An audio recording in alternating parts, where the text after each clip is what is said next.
Aloha, greetings from the Big Island of Hawaii. Today we'd like to do a companion video that goes along with the Meridian opening exercises.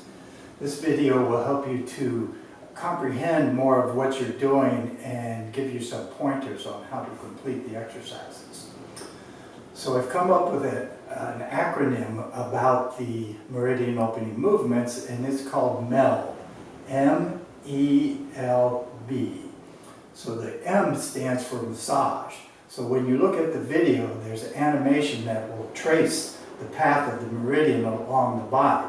So what you want to do to begin your exercise program is to mimic that tracing along the body so that you get more familiar with the meridians and where they go. It's not necessary to learn all the points of the meridian, but you do want to know the general direction of the flow of energy, and if it's in the upper extremity, the lower extremity, or both extremities.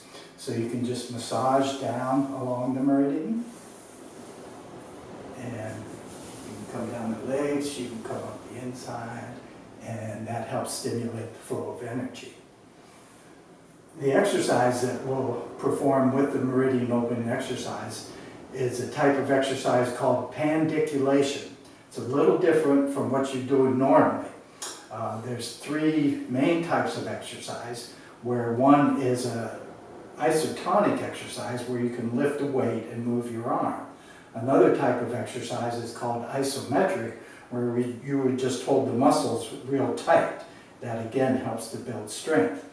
The type that we'll be demonstrating today is called pandiculation, where you tighten the muscle and you move in the direction of the meridian. So another way to explain this is to correlate it with a yawn. You know, in the morning or late at night when you're feeling tired and you feel like you have to yawn, and you open your arms up and you tighten everything up and you move as the muscles stay contracted. So we're doing a similar type thing with this exercise. Another example of this is when a dog or a cat gets up from a nap. They push down with their backs and they tighten everything up and they move through that. Again, it's to open their meridians, get them ready for activity. So that's what we want to do today. So when you're doing the pandiculation, let's say for example in the lung meridian, you can bring your arm back, you're tightening all the muscles of your arm and your chest, the whole side. You pull back as far as you can, you look towards your hand, and then you look the opposite way. Right at the end, you do a little yawn movement and tighten everything up and relax. So that's for each meridian. You can do the pandiculation. So the next part of the MELB is the L for the loving. So affirmations. So we want to tell the organs that are in our body how much we love and appreciate them. And how many people do that on a regular basis? Usually the only time we even pay attention to our organs is if something goes wrong with it. But we want to make sure that we're loving and we're appreciating, because that creates harmonious energy when we do that.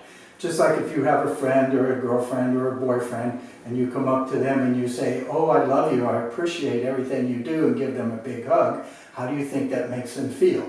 Usually makes them feel pretty good.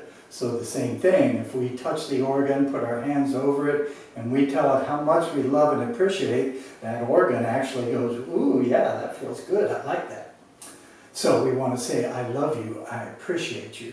And next we're going to visualize the organ. So in the video, we have pictures of all the organs so that you can start to learn where they are in the body and what they look like, so you can actually visualize them being surrounded in bright golden light. You want to be able to honor and respect the organ for what it does, because all the organs have very specific functions. Then we want to hold the organ and the meridian in their highest essence. And what does that mean? That means that we want to rever them, and we want to show how important they are to our body. So if we hold them in their highest essence, then they'll take on that energy and that vibration. So our intention is to come into harmony with the emotion that's associated with the organ.